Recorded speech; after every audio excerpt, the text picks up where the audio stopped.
Ok. Sono passati ormai 50 giorni dall'inizio della challenge. Ogni giorno faccio un disegno finché non raggiungo i 100.000 iscritti. Durante questo periodo la domanda che mi è capitato più spesso di ritrovare sotto i video di questi disegni è stata: hai consigli su come studiare l'anatomia? Oggi quindi ho deciso di provare a spiegarvi il mio metodo di studio e magari i trucchetti che io applico ogni giorno nei miei disegni per dare l'illusione di conoscere molto bene l'anatomia del corpo umano. Perché sì, è tutta un'illusione. Ho notato che non mi presento mai nei video. Quindi, ciao a tutti, io sono Veronica, sono una illustratrice e fumettista. Questo è il mio personaggio e bentornati da Vespertiliu. Che sarebbe lei. Se mi metteste davanti uno scheletro o un modello di figura umana con i muscoli a vista, io non saprei identificarvi nemmeno un terzo degli elementi che li compongono. Infatti non ho una preparazione scientifica né tantomeno medica dell'anatomia umana. Per questo fondamentalmente parlo di illusione. Ma veniamo a come creare questa illusione di avere una buona conoscenza dell'anatomia della figura umana nei nostri disegni. Prima di tutto vanno chiariti alcuni punti fondamentali. Numero 1. Il disegno è un esercizio di memoria visiva e muscolare. Regà, la pratica è fondamentale. Dobbiamo allenare la nostra coordinazione occhio-mano e l'unico modo per farlo è appunto fare pratica, mettersi davanti a un foglio e disegnare.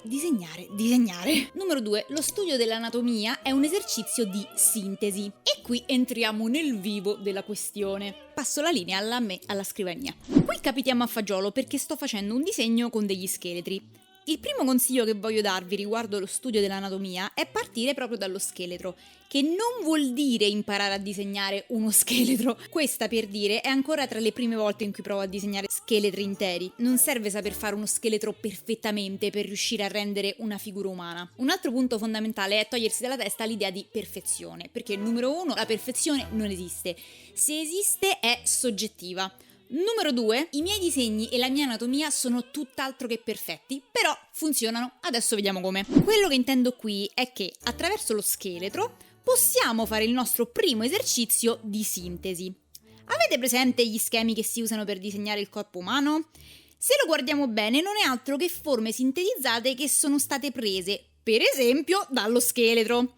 Se prendiamo uno scheletro e proviamo a fare un esercizio di sintesi, vedrete che la testa può essere un cerchio con sotto una parte allungata, la cassa toracica è un ovetto, possiamo tirare giù una linea dritta per la nostra spina dorsale, il bacino possiamo sintetizzarlo in un triangolo, a volte io faccio anche una mutanda per dire, alle varie giunture possiamo disegnare dei cerchietti.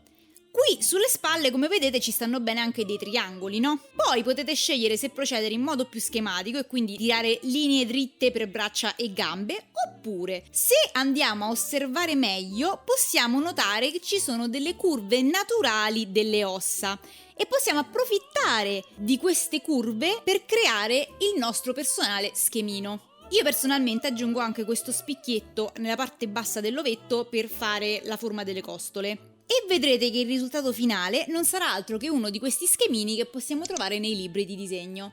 La stessa cosa possiamo farla con i muscoli e la situazione può diventare un pochino più complessa, ma non necessariamente. C'è una tecnica che ho imparato tramite un video di TikTok, purtroppo ho perso il video e non so chi fosse la creator, se dovessi ritrovarlo lo metterò in un link in descrizione. Questa tecnica che ho appunto visto su TikTok in realtà poi l'ho compresa meglio applicandola alle mie figure. Io lo chiamo il metodo dei fulmini. In pratica nel disegnare un braccio, oltre alla costruzione base che abbiamo appena visto, quindi cerchietto, linea retta o linea curva che segue l'osso, altro cerchietto per il polso, eccetera, si fa questa specie di forma a fulmine, così per il braccio destro e al contrario logicamente per il sinistro.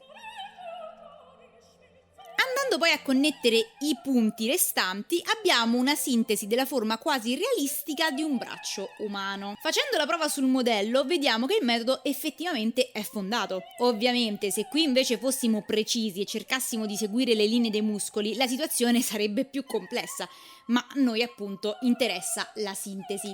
Perché ovviamente a meno che non state disegnando un personaggio molto muscoloso, che ci sono per carità, però tutti questi dettagli in realtà noi non li vediamo, dettagli difficilmente evidenti in generiche figure umane. Stessa cosa in realtà si può fare con le gambe. Da qui poi potete anche esplorare la vostra tecnica personale. Ad esempio, qui notando che in questo punto si congiungono due linee, possiamo ricavarle e usarle poi nei nostri schemi. Quindi il segreto è studiare scheletri e muscoli e sintetizzarli? Sì, quindi è questo quello che fai? No, ora vi spiego. Per quanto mi riguarda il punto non è lo studio dell'anatomia, ma applicare gli esercizi che abbiamo appena visto nei miei disegni, con i miei personaggi. E per farlo mi servo di un di pelo che ho sul labbro e non si toglie. Per farlo mi servo delle immagini di riferimento, o per dirla all'inglese delle references. Ci vorrebbe un altro video per parlarvi di come scelgo le reference e come le uso, ma intanto vorrei proporvi almeno un paio di esercizi per farvi capire come applicare questi esercizi che abbiamo appena visto nel disegnare i vostri personaggi.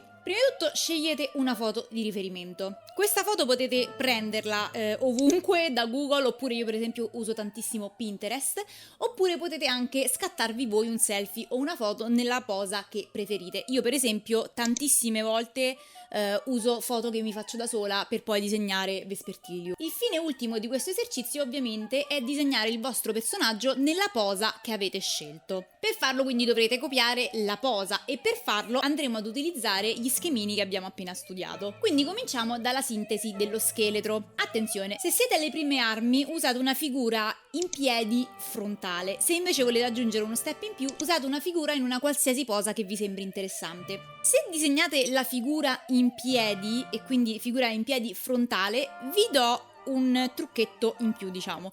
Canonicamente viene considerato che la testa di una figura umana debba entrare 8 volte nel corpo, quindi la testa è 1/8 del corpo umano. Quindi che cosa facciamo? Prima di andare a disegnare il nostro scheletro, tiriamo una linea verticale e la dividiamo prima a metà, poi dividiamo queste due metà ancora a metà, avremo 4 parti, dividiamo queste 4 parti ancora a metà e nella prima parte ci piazziamo appunto la testa del nostro personaggio, così sapremo che quella è la proporzione giusta.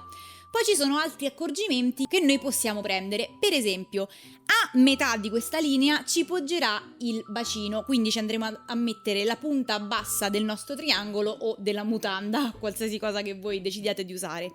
Il braccio steso lungo la figura va a finire con la mano aperta a metà della coscia, mentre i gomiti vengono attraversati da una linea che passa all'incirca a metà del busto. La testa, come larghezza, deve essere minimo la metà della distanza che c'è tra spalla e spalla. Questi sono solo alcuni accorgimenti che possiamo utilizzare appunto per rendere la nostra figura più proporzionata. Se invece la reference che abbiamo scelto ha una posa più elaborata, può essere difficile contare quante volte la testa entra nel corpo e quindi dobbiamo usare altri stratagemmi. Ad esempio, possiamo delineare lo spazio generale di una figura tramite le linee di azione. Le linee di azione sono linee immaginarie che si estendono lungo il movimento, o azione appunto, principale di una figura. Nelle costruzioni vengono usate per accentuare la dinamica e l'effetto drammatico. Quando ci troviamo davanti a pose più complicate, un buon metodo è iniziare prima con le linee di azione, in modo da delineare l'intera figura nel suo movimento, prima ancora di procedere con lo scheletro. Presi questi due accorgimenti diversi, possiamo procedere con le nostre sintesi di scheletro. Per sbrigarmi ho cancellato superficialmente lo scheletro frontale di base, ma soprattutto se siete alle prime armi vi consiglio invece di tenerlo a parte, magari accanto a quello definitivo.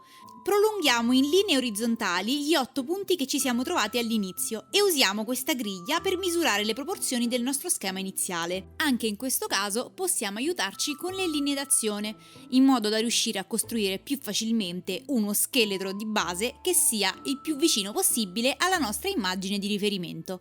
Finito con lo scheletro possiamo usare il metodo del fulmine e quindi andare a rimpolpare, letteralmente andare a mettere un po' di carne su braccia e gambe utilizzando appunto il metodo del fulmine. Possiamo a questo punto anche rifinire altre cose, come per esempio unire l'ovetto con il triangolino per creare il nostro busto e andare a disegnare il collo. Come vedete torno spesso sulle linee, le cancello, le rifaccio, ci ripenso, è normale, non siamo stampanti, siamo persone che disegnano. Quando vediamo un disegno finito, non vediamo il lavoro che c'è dietro e tendiamo a pensare che venga naturale, ma spesso non è così. Quindi non mettetevi fretta e fate le cose con calma, anche sbagliando. Ora che abbiamo una base più concreta, possiamo finalmente disegnarci sopra il nostro personaggio.